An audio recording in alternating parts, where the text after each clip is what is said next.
81 সালের পর থেকে 83 সালে আমরা বীক্ষণ পাঠাগার পাঠচক্র করছি।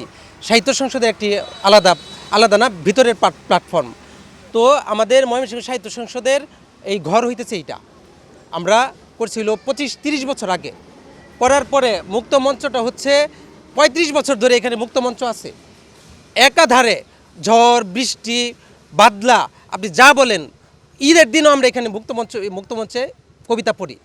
এইখানে আসে নাই এমন কোনো কবিই নাই বাংলাদেশে। হুমায়ুন আজাদ, পরে আল মাহমুদ, পরে হাবিবুল্লাহ সিরাজি থেকে নির্মলেন্দু গুণ থেকে শুরু করে কেউ এখানে আসে নাই বাংলাদেশের বাংলা সাহিত্যের কবিরা।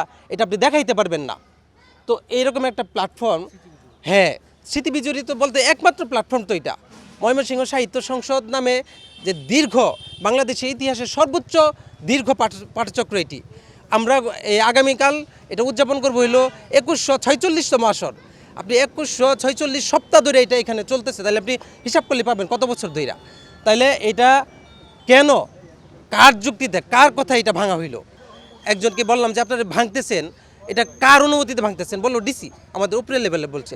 উপরের লেভেল কি? ডিসি। আমি বলি ডিসির নম্বর দেন। পরে বলতেছে ডিসির নম্বর আপনি থেকে নেন, ওয়েবসাইট থেকে নেন। আমি বললাম আমি আপনার কাছে চাচ্ছি, যেহেতু এটা ভাঙতেছেন আপনি, তার মানে আপনি তার অনুমতি নিয়ে আসছেন, আপনি তার লোক, আপনি আপনার নম্বর দেন।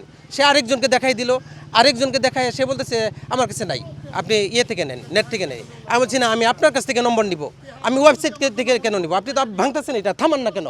পরে বলতেছে না, এটা উপরের লেভেলে গিয়ে কথা বলেন। এবং সে ভাইঙা গুঁড়া করে দেওয়ার পর থামে নাই এবং সে ভাইঙা চলে গেল।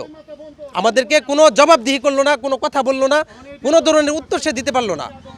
এটাকে কেন ভাঙা হইলো, এটার জন্য আমরা কালকে থেকে এইখানেই আমরা আন্দোলন গড়ে তুলব। কারণ আমাদের শুক্রবারে আমাদের বৃহৎ একটা প্রোগ্রাম আছে, সারা বাংলাদেশ থেকে কবি সাহিত্যিকরা আসবে। আমরা এইখান থেকে আমরা ডাক দিব যে আমরা কি করতে পারি। এটা যতক্ষণ না পর্যন্ত এটা সঠিক জবাব পাবো, এটার পুনর্নির্মাণ না পাবো, ততদিন পর্যন্ত আমরা এখানে আন্দোলন করব।